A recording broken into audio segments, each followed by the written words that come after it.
Level 7. There are 43,780 germs in a population. The population was growing by 100.8% every 8 hours. How many germs were there 21 hours ago? This number is your C sub n.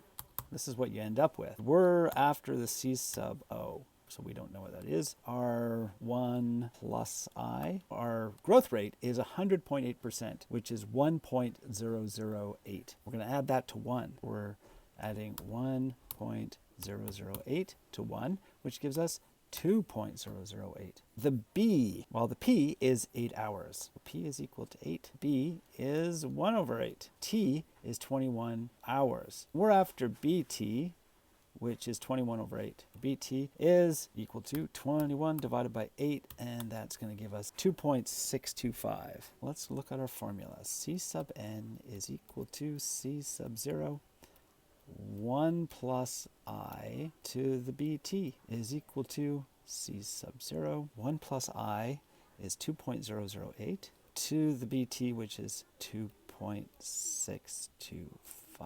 I'm going to evaluate the 2.008 to the power of 2.625 is equal to 2.8 to the power of that. And that gives us 6.23, and it goes on for a while, so I'm just going to rewrite this. The 6.23 is really 6.23382, and it goes on forever. I'm just going to leave that number in my spreadsheet. I'm going to use this number, but I'm going to write this because nobody wants to write the whole decimal out. I want to get rid of the 6.23, which is multiplying the C sub 0, so I'm going to divide both sides by 6.23, so that cancels, right?